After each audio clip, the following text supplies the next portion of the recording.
Hello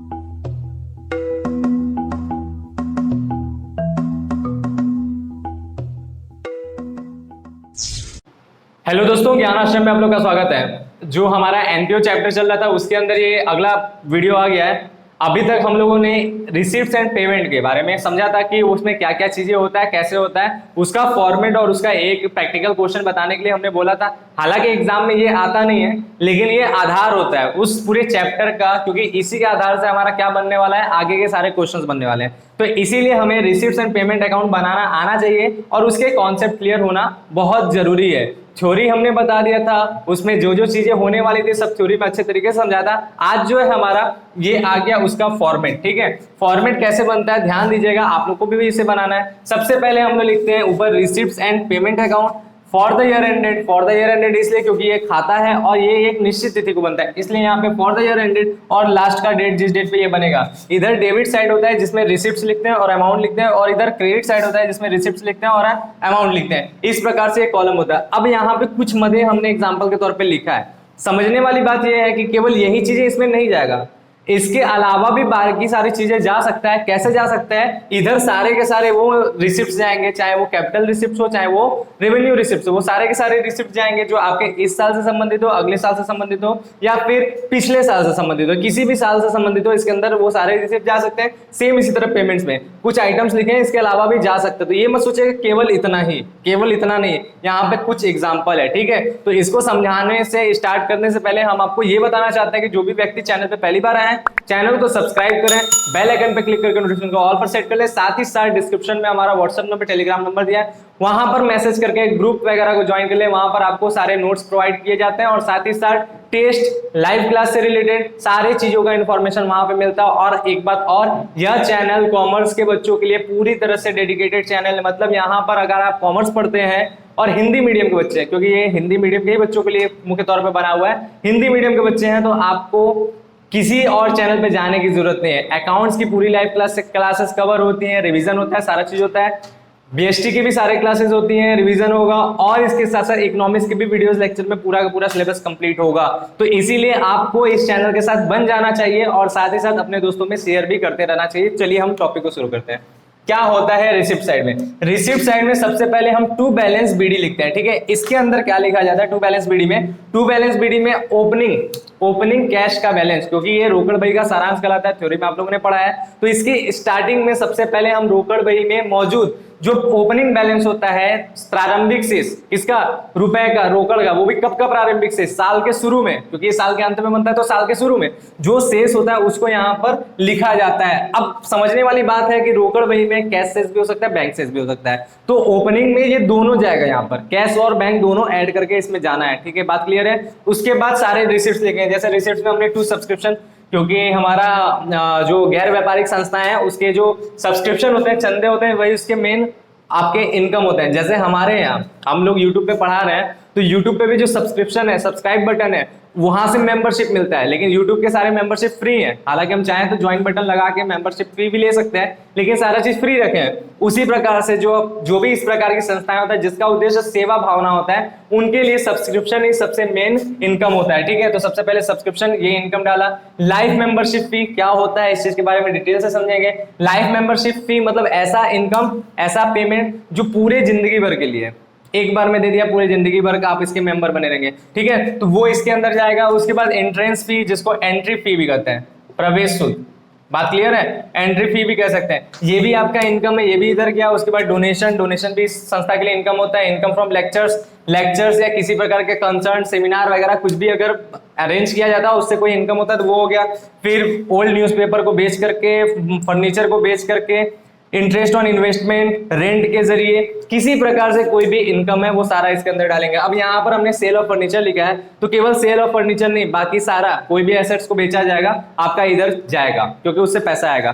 कहीं से भी पैसा आता है, किसी भी तरीके से पैसा आएगा तो इसके अंदर लिखेंगे। सबसे बड़ा लॉजिकल बात इसमें यही है कि इसमें उधार का लेखा नहीं करेंगे, किसी भी प्रकार का उधार का लेखा नहीं करते हैं। ठीक है, आगे जब बढ़ते हैं हम लोग इसके तरफ, पेमेंट की तरफ, तो सबसे पहले हम लोग के क्रेडिटर्स, यहाँ पे हमने क्रेडिटर्स लिखा, लेकिन कोई भी लायबिलिटीज होगा जिसका भुगतान होगा वो यहाँ पे जाएगा, क्योंकि ये पेमेंट साइड है। यहाँ क्रेडिटर्स लिखने का मतलब है कि क्रेडिटर को पैसा का पेमेंट किया गया। ठीक है, उसके बाद क्या है, रेंट एंड टैक्सेस, रेंट को चुकाया, टैक्स चुकाया, इंश्योरेंस प्रीमियम डाला, रिपेयर पे खर्चा किया, परचेज ऑफ बुक्स, बुक्स को खरीदा है, कुछ भी खरीदेंगे उसके अलावा हो सकता है, सैलरी दिया है, स्टेशनरी पे खर्चा किया, प्रिंटिंग पे खर्चा किया, फर्नीचर लिखने का मतलब फर्नीचर को खरीदा है, कोई भी संपत्ति खरीद सकता है, और इसके अलावा कोई मिसलेनियस एक्सपेंसेस, कोई अदर टाइप के कुछ खर्च किए उसमें जो पैसा दिया, ये हम लिखते हैं। फिर क्या करते हैं, इधर ऐड करते हैं और इधर ऐड करते हैं, और ऐड करके माइनस करते हैं, तो इसमें हमेशा क्रेडिट साइड कम डेबिट साइड ज्यादा होता है आपका, यानी रोकड़ का शेष बचता है, और वो रोकड़ शेष किस नाम से जाता है, बाई बैलेंस सीडी। ठीक है, बाई बैलेंस सीडी करके हम रोकड़ शेष डालते हैं यहाँ पर, और ये इस प्रकार से हमारा यहाँ पे टोटल करके हम लोग पूरा का पूरा इसको बंद कर लेते हैं। ठीक है, तो ये हो गया हमारा रिसिप्ट एंड पेमेंट। आप लोग फटाफट इसको नोट करें और स्क्रीनशॉट लें। अब हम लोग क्या सीखेंगे, अब हम लोग सीखेंगे कि इसके ऊपर एक प्रैक्टिकल क्वेश्चन, थोड़ा सा बढ़िया लॉजिकल क्वेश्चन लेंगे। सिंपल क्वेश्चन बता नहीं रहे, क्योंकि सिंपल क्वेश्चन आप लोग इसके अकॉर्डिंग एकदम छाप के कर सकते हैं, कोई दिक्कत नहीं होगा। तो बढ़िया क्वेश्चन लेके बताएंगे, केवल एक ही क्वेश्चन बताएंगे, लेकिन आपको गारंटी है कि उससे पूरा हर तरह का रिसिप्ट एंड पेमेंट आपको बनाने आ जाएगा। ठीक है, तो चलिए क्वेश्चन पे चलते हैं। क्वेश्चन को हम लोग देखते हैं, तो क्वेश्चन आपके स्क्रीन पे लगेगा, साथ साथ पढ़ते हैं, देखते हैं इस क्वेश्चन में क्या लिखा है और उसके बाद सॉल्व करेंगे। यहाँ लिखा है, निम्नलिखित जानकारी से 31 मार्च 2016 को समाप्त होने वाले वर्ष के लिए चेतना क्लब का प्राप्ति एवं भुगतान खाता बनाइए। रोकड़ शेष दिया है 1/4/2015 को 5,000 रुपए। सदस्यता शुल्क दिया है आपका क्लब के 300 सदस्य से प्राप्त 15 रुपए प्रति सदस्य लेना था। ठीक है, सदस्यता शुल्क यानी वही सब्सक्रिप्शन मेंबरशिप फी। ठीक है, इसको कह सकते हैं। और इसमें लिखा क्या है कि 300 सदस्य थे क्लब में, टोटल 15 रुपए एक सदस्य से लेना था, परंतु 25 सदस्य, याद रखिएगा 25 सदस्यों ने वर्ष का चंदा नहीं दिया। और हमने बताया रिसिप्ट एंड पेमेंट क्या होता है, बकाया नहीं, उधार का कोई कॉन्सेप्ट ही नहीं, बकाया कोई कॉन्सेप्ट ही नहीं, जो मिला है केवल वही जाएगा। तो यहाँ जो 25 लोग ने नहीं दिया उनका चंदा नहीं जाना है। ठीक है, वो माइनस करके जाएगा। और 5 सदस्य ने आगामी वर्ष का चंदा दे दिया। हमने बताया इसमें चाहे आगामी, इस वर्ष का, अगले वर्ष का, पिछले वर्ष का, किसी भी वर्ष का मिलता है तो जाएगा। तो ये आगामी वाला जो 5 सदस्य है इसका पैसा इसमें जाना है, जोड़ के जाएगा। ठीक है, आगे बताते हैं इसको कैसे कैलकुलेशन करेंगे, हम समझाते हैं। फिर आगे बताया है क्वेश्चन में कि वेतन जो है 300 रुपए प्रति माह के हिसाब से फरवरी 2016 तक का वेतन दिया गया। देखिए 1 अप्रैल से स्टार्टिंग था और फरवरी तक का वेतन दिया गया, वो भी कितना रुपए, 300 रुपए प्रति माह, यानी फरवरी तक का दिया गया, मार्च का नहीं दिया गया, 1 महीने का वेतन बाकी रह गया। तो जहां तक वेतन दिया गया 11 महीने का, केवल उतने का ही हिसाब करेंगे। किराया 150 रुपए प्रति माह के हिसाब से जून 2016 तक चुका दिया है। तो यहां पर किराया में समझिए क्या, किराया आपका 1 अप्रैल से 31 मार्च तक का चुकाना था, लेकिन ये टोटल कहां तक, जून तक चुका दिया है। जून जो आने वाले कई समय तक होंगे, आने वाले 2-3 साल नहीं, ठीक है, 1-2 महीने, क्योंकि अप्रैल के बाद मई और जून, अप्रैल मई जून, ये 3 महीना आपका एक्स्ट्रा किराया दे दिया। तो एक्स्ट्रा दे दिया तो उससे कोई मतलब नहीं, क्योंकि रिसिप्ट पेमेंट में क्या है, सारे चीज को आप लिखते हैं, सारे चीज को लिखते हैं। अगर वो पैसा दिया गया, पैसा मिला है, तो एडवांस भी हम लिख सकते हैं। यहाँ पर एडवांस किराया दिया गया, ठीक है, इसको लिखेंगे। फिर बताया फर्नीचर मार्च माह, ठीक है, मार्च में 2016 में फर्नीचर के लिए 1,000 रुपए अग्रिम दिए गए थे। जो महीना लास्ट वाला महीना था मार्च का, उसमें फर्नीचर के लिए 1,000 रुपए अग्रिम दिए गए थे। तो जितना दिया गया हमारा पेमेंट हुआ ना, पेमेंट में हम डालेंगे, परंतु वर्ष के अंत में 150 का ही फर्नीचर प्राप्त हुआ। लास्ट में जब इस साल का बंद हुआ, यानी 31 मार्च 2016, उस समय तक केवल 150 का फर्नीचर का ही डिलीवरी हुआ था। 850 रुपए का फर्नीचर का भी डिलीवरी नहीं हुआ है। तो हमें डिलीवरी से क्या मतलब, हमें मतलब किससे, पेमेंट से। पेमेंट हमने कितना किया था, 1,000 रुपए, तो 1,000 रुपए हम डाल देंगे, भले ही वो एडवांस हमने पेमेंट किया, लेकिन फिर भी हम 1,000 रुपए डाल देंगे। ऐसा नहीं कि जितना मिला है उतने का हिसाब किताब करना है। इसीलिए हमने बताया कि एक लॉजिकल क्वेश्चन लेंगे, बढ़िया क्वेश्चन लेंगे, जिससे आपका सारा चीज कंप्लीट होगा। ठीक है, फिर इसके बाद बताया विविध व्यय, वर्ष में 1,000 रुपए विविध व्यय के हुए, जिसमें से 150 रुपए देना बाकी है। अब देखिए खर्च जो विविध था उसमें टोटल 1,000 रुपए का खर्च हुआ था, लेकिन उनमें से 150 रुपए देना बाकी है, मतलब नहीं दिया गया। हमने यहाँ पे बताया जो दे देंगे उसका लेखा करेंगे, भले एडवांस ही क्यों ना, लेकिन जो बाकी रहेगा, बकाया रहेगा, उसका लेखा इसमें नहीं करना है। तो बात यही है। चलिए, इस क्वेश्चन में इतना ही चीज दिया था। अब इसके अलावा से हमें क्या करना है, हमें प्राप्ति एवं भुगतान खाता, आगम तथा शोधन खाता जिसको कह सकते हैं, वो बनाना है। ठीक है, रिसिप्ट एंड पेमेंट अकाउंट बनाना है। तो चलिए फॉर्मेट खींच के इसको बनाते हैं। ठीक है, आपको क्वेश्चन समझ में आ गया, नहीं समझ में आया तो अभी जो है हम सॉल्यूशन बताएंगे, उसमें भी रिपीट करते रहते टर्म्स, सुनते रहिएगा, समझते रहिएगा। ठीक है, चलिए शुरू करते हैं। तो सबसे पहले हम लोग क्या करेंगे, तो सबसे पहले तो हम लोग फॉर्मेट खींचेंगे। फॉर्मेट क्या होगा, लिखेंगे रिसिप्ट्स एंड पेमेंट्स अकाउंट। ठीक है, हमने बताया था यहाँ पे फॉर द ईयर एंडेड लिखते हैं और साल का अंत। तो फॉर द ईयर एंडेड यहां पर किस साल का लेखा करना है, तो 31 मार्च 2000 कितना है, क्योंकि 1/4/2015 था, तो 31 मार्च 2016 का बनाना है। ठीक है, 31 मार्च 2016 का हमें ये खाता तैयार करना है। आपके बुक में जैसा दिया रहेगा उस हिसाब से बनाइएगा, क्योंकि हमारा थोड़ा सा पुराना बुक से हमने ये क्वेश्चन उठाया है, इसलिए 2016 दिया है। ठीक है, बात क्लियर है। यहाँ पर हमने इसका फॉर्मेट ड्रॉ किया। फॉर्मेट में टोटल 4 कॉलम, 4 कॉलम में कैसे जाता है चीजें, यहाँ पर हम लोग लिखते हैं डेबिट साइड, इसमें हमारा इस साइड आता है रिसिप्ट्स, है ना। रिसिप्ट्स अभी हमने क्योंकि फॉर्मेट समझा है, यहाँ पे रुपए का सिंबल बनता है जिसमें अमाउंट जाता है, यहाँ पर होता है पेमेंट्स। ठीक है, यहाँ पर रुपए का सिंबल, यहाँ ये क्रेडिट साइड। सबसे पहले क्या करते हैं, तो आपको सबसे पहले हमने बताया कि सबसे पहले बैलेंस बीडी लिखते हैं, जो भी प्रारंभिक रोकड़ शेष होता है। तो हम लोग लिखेंगे टू बैलेंस बीडी। ठीक है, क्या प्रारंभिक रोकड़ शेष है, तो इस क्वेश्चन में बताया है कि जो क्लब के पास जो था रोकड़ से 1/4/2015, क्योंकि 31 मार्च 2016 का ये बंद है, तो 1/4/2015 ही प्रारंभिक होगा। उस समय रोकड़ शेष दिया था 5000, तो बैलेंस बीडी हो गया हमारा 5000 रुपए। ठीक है, सबसे पहला पॉइंट। दूसरा बात हम लोग रिसिप्ट्स में देखेंगे तो आगे टर्म्स में बताया कि सदस्यता शुल्क के लिए 300 सदस्य हैं, तो यानी सदस्यता शुल्क जिसको मेंबरशिप फी या तो सब्सक्रिप्शन दोनों लिख सकते हैं, हम यहाँ पे सब्सक्रिप्शन लिख रहे हैं, आप उसको मेंबरशिप फी भी लिख सकते हैं। ठीक है, सब्सक्रिप्शन में कैसे जाएगा, तो अमाउंट यहाँ पर हम कैलकुलेट करके बता रहे हैं। टोटल सदस्य थे 300, ठीक है, टोटल सदस्य 300 थे और सदस्यों का चंदा जो था 15 रुपया, मतलब जो सब्सक्रिप्शन था 15 रुपया था, तो 15 दिया 4500, इतना हमें लेना था। हम आपको वर्किंग समझा रहे हैं, इतना हमें लेना था। लेकिन हुआ क्या, हुआ ये है कि बताया कि 25 सदस्यों ने चंदा नहीं दिया, 25 ने नहीं दिया, यानी उनको घटा देंगे जिनका बकाया रहा, यानी 25 गुणे 15, इतने लोगों ने चंदा नहीं दिया। तो कितना चंदा नहीं मिला, 15 पूरे 75, 15 चौके 60, 15 पूरे 75, 75 का 5 हासिल लगा 7, 15 दूना 30, 7 37, 375 लोगों ने चंदा नहीं दिया, तो घटा देंगे 5, यहाँ पर गया तो 2, यहाँ हो गया 1, यहाँ हो गया 4, 4125 से यानी अभी चंदा मिलना था। लेकिन आगे क्या बता रहा है कि 5 सदस्यों ने आगामी चंदा दे दिया, तो जो एक्स्ट्रा में आगामी चंदा दिया उनका जो चंदा जुड़ेगा, यानी 5 सदस्यों ने 15 रुपए के हिसाब से एडवांस दे दिया तो जुड़ जाएगा। तो 15 पूरे 75, 75 आगामी मिल गया, तो कितना आपका हो गया 4200।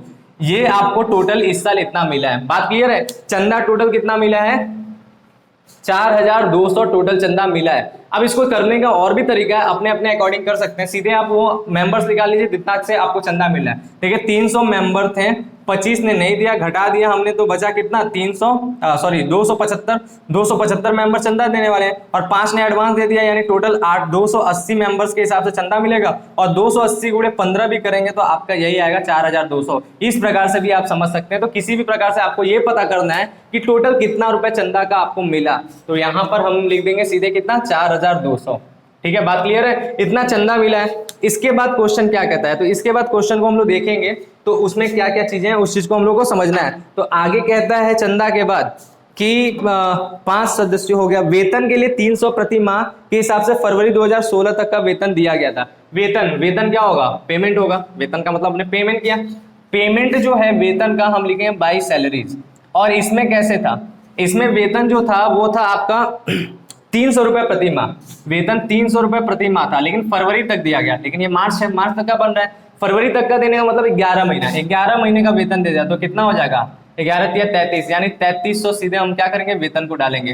बात क्लियर है, 3300 हमारा वेतन चला गया। इसके बाद क्वेश्चन क्या कहता है, तो इसके बाद कहता है कि किराया जो है 150 रुपए प्रति माह के हिसाब से इतना रुपए चुका दिया गया, जून तक का किराया भी चुका रहा है। तो बाई रेंट, ठीक है, बाई रेंट हम लिखेंगे, हम इसको इस तरह लिख देते हैं ताकि आपको कैलकुलेशन भी समझ में आए। बाई रेंट जो है आपका टोटल बोला है 150 रुपए प्रति माह के हिसाब से। ठीक है, 150 रुपए प्रति माह के हिसाब से था, लेकिन कब तक चुकाया, जून तक चुकाया। मार्च तक चुका था तो 12 महीना, लेकिन मार्च के बाद जून तक चुकाया, तो मार्च के बाद अप्रैल 13वां महीना, मई 14वां महीना, जून 15वां महीना, यानी टोटल 15 महीने का चुकाया। और 15 गुणे 15 यानी 225 और 1 0 यानी 2250 का क्या किया है, ये रेंट चुकाया। तो रेंट भी हमारा हो गया कितना 2250। ठीक है, इसके बाद क्वेश्चन में क्या कहता है, तो इसके बाद क्वेश्चन कहता है कि फर्नीचर के लिए 1000 दिया। तो ये बहुत ही सिंपल है, फर्नीचर के लिए आपने जितना पेमेंट कर दिया सीधे डाल देंगे। जो फर्नीचर मिला उससे मतलब नहीं, जितना आपने पेमेंट किया, फर्नीचर के लिए आपने कितना पेमेंट किया 1000, तो 1000 हमारा फर्नीचर का पेमेंट भी चला गया। भले ही इसमें से जो है अभी तक पूरा फर्नीचर नहीं मिला है, केवल 150 तक का ही फर्नीचर मिला है, लेकिन हमने भुगतान तो पूरा कर दिया ना, हम भुगतान साइड बना रहे हैं, भुगतान हम 1000 डालेंगे। इसके बाद क्या बताता है कि विविध व्यय के 1000 रुपए देना है। विविध व्यय का हमने खर्च करना था हमें 1000 रुपया, लेकिन 150 रुपया देना बाकी है। और हम बार बार बता रहे हैं इस खाते में बाकी से संबंधित कुछ भी नहीं जाएगा, बकाया कुछ भी नहीं जाएगा, लेकिन एडवांस सारा जाएगा। तो आपका यहाँ पे जो विविध व्यय लिखेंगे बाय मिसलेनियस एक्सपेंसेस, विविध को मिसलेनियस भी बोल सकते हैं, नहीं तो आप चाहें तो सीधे इसको सन्ड्री भी बोल सकते हैं। तो यहाँ पर विविध व्यय जो है मिसलेनियस एक्सपेंसेस वो कितना है, वो आपका 1000 रुपए होना था, लेकिन इसमें से जो है 150 रुपए नहीं चुकाया गया था, यानी कितना हुआ 850 का मिसलेनियस खर्च हुआ। ठीक है, ये हो गया। इसके बाद जो है क्वेश्चन में आगे कुछ भी नहीं बताया है। तो ये हमारा receipt and payment working note के साथ कंप्लीट हुआ। इसको हम इसीलिए रहने दिए ताकि आपको समझ में आ जाए। ठीक है, तो अब जो है हम लोग इसका जोड़ घटाना करके आंसर निकालेंगे, डेबिट साइड और क्रेडिट साइड जोड़ेंगे। तो सिंपली जोड़ते हैं, देखिए यहाँ 5000 यहाँ 4000, तो 5 4 9200। ठीक है, तो डेबिट के साइड हो गया 9200 रुपए। फिर इसके बाद क्रेडिट में जोड़ेंगे 3300, 2000, 250, 850 इसमें जुड़ेगा तो 2100, 3000 और फिर 3100 हो गया, 4100 हो गया, 4100 इधर तक हो गया, और ये 300, 4100, 300, 4400 और 4 3 7400। ठीक है, 7400 जो है आपका किधर का हो गया, डेबिट साइड का हो गया। आप लोग भी जोड़ते रहिएगा, ये हो गया डेबिट साइड और ये हो गया क्रेडिट साइड। ठीक है, क्रेडिट साइड दोनों हम माइनस करेंगे तो 2 0 हो गया, 12 में से 4 गया तो बचा 8, और 9 में से 1 गया 7 गया तो बचा 1, 1800 का बैलेंस हुआ। ठीक है, और हम आंसर जब चेक करते हैं तो आंसर में भी 1800 रुपए ही दिया है, यानी सही बना है। तो हम लोग इसको लिखेंगे by balance CD, by balance CD। जो आंसर बचता है वो हमारा बैलेंस रोकड़ शेष होता है, ये हो गया 1800 हुआ, और हमारा यहाँ पे टोटल हो जाएगा दोनों साइड बराबर। टोटल हो गया कितने का, 9200 का, 9200 का। ठीक है, बात समझ में आया। फटाफट एक बार क्विक रिवीजन करेंगे ताकि आप लोग को और अच्छे तरीके से समझ में आया, जिनको नहीं समझ में आया। ये हो गया हमारा क्वेश्चन कंप्लीट। फिर से देखते हैं इस क्वेश्चन में क्या बोला था। सबसे पहले ओपनिंग बैलेंस डालते हैं जो 5000 रुपए दिया था। दूसरी बात चंदा के लिए बोला था, चंदा के लिए बोला था 300 सदस्य 15 रुपए के हिसाब से, 25 ने चंदा नहीं दिया, 5 ने एडवांस दिया। जो नहीं दिया उनको हटाइए, जो एडवांस दिया उनको लीजिए। ठीक है, तो इस हिसाब से 300 के हिसाब से 15 का 4500 लेना था, 25 ने नहीं दिया, हटा दिया 375, इतना बचा, इतना लेना था। 5 ने एडवांस दे दिया, उनको शामिल कर दिया, 75 रुपए एडवांस मिला। दोनों मिला के टोटल चंदा कितना मिला, 4200 हमने यहाँ पे डाला। फिर इसके बाद बताया आपका वेतन बोला था 300 रुपए प्रति माह फरवरी तक का, फरवरी तक 11 महीना होता, 300 × 11 कर दिया, 3300 रुपए वेतन का हो गया। ठीक है, इसके बाद रेंट बोला था जून तक दिया, जून तक यानी टोटल 15 महीना। रेंट जो था 150 रुपए प्रति माह, 15 महीने के हिसाब से 2250 हो गया यहाँ पर। ठीक है, फिर उसके बाद फर्नीचर में हुआ था क्या, 1000 रुपए दिया गया था, लेकिन फर्नीचर प्राप्त 150 का ही हुआ था। प्राप्ति से मतलब नहीं, भुगतान 1000 रुपए कर दिए, इसलिए भाई फर्नीचर के नाम से 1000 रुपए हम डाल दिए। ठीक है, इसके बाद मिसलेनियस यानी विविध व्यय आपने 850 रुपए किया। कैसे हुआ, तो खर्च 150, हुआ खर्च कितना 1000 का था, लेकिन 150 जो है उसमें बाकी रह गया था, नहीं पेमेंट किए। तो जितना नहीं पेमेंट किया हम उसको क्यों लिखेंगे, जो पेमेंट किया वही लिखेंगे। 1000 में से 150 हटा लिए, यानी 850 हमारा मिसलेनियस हो गया, और फिर प्लस माइनस किया तो 1800 आंसर हो गया। ये हमारा क्वेश्चन कंप्लीट। फटाफट आप लोग इसको नोट कर लें, और आज के लिए इतना ही। अब जो है हम लोग क्या सीखेंगे इस बात को समझना है। देखिए आज के लिए तो इतना ही, लेकिन इस चैप्टर में अब बहुत ही बढ़िया चीजें आने वाला है, क्योंकि अब हम ऐसे क्वेश्चन बताएंगे जो आपके एग्जाम के लिए इंपॉर्टेंट है, बोर्ड में जो आने वाले हैं। ये बेसिक था, इससे आपको क्वेश्चन समझ में आ जाए, लॉजिक समझ में आ जाए, इसलिए ये चीज दिया है। अब आगे हम लोग पढ़ेंगे क्या, इनकम एंड एक्सपेंडिचर अकाउंट। ठीक है, लेकिन उसको जानने से पहले हम आपको बताया था, जैसा हमने वादा किया था कि एक वीडियो बनेगा जो कैपिटल और रेवेन्यू आइटम्स के ऊपर होने वाला है। तो कैपिटल एंड रेवेन्यू आइटम जब तक नहीं समझ में आएगा, ये चैप्टर दिमाग से ऊपर का है, इसलिए पहले एक वीडियो उस पे बनेगा, फिर इनकम एंड एक्सपेंडिचर हम लोग पढ़ेंगे और अच्छे तरीके से फिर इस चैप्टर को कंप्लीट करेंगे। काफी ढेर सारे क्वेश्चन कराएंगे, कम से कम 5-6 क्वेश्चन हम इस चैप्टर का कराएंगे, बाकी तो आप लोग के ऊपर रहेगा, आप लोग अच्छे तरीके से करते रहिएगा। उम्मीद करते हैं आप लोग को हमारा पढ़ाना पसंद आया, वीडियो समझ में आया। अगर आपको अच्छा लगता है तो कमेंट में अच्छे कमेंट करिए, साथ ही साथ वीडियो को लाइक करिए, दूसरों तक शेयर करिए, और चैनल के बारे में बताइए कि वो लोग भी आए और इस तरह से पढ़ सकें इस चैनल से। ठीक है, बस आज के लिए इतना ही। Thank you, bye.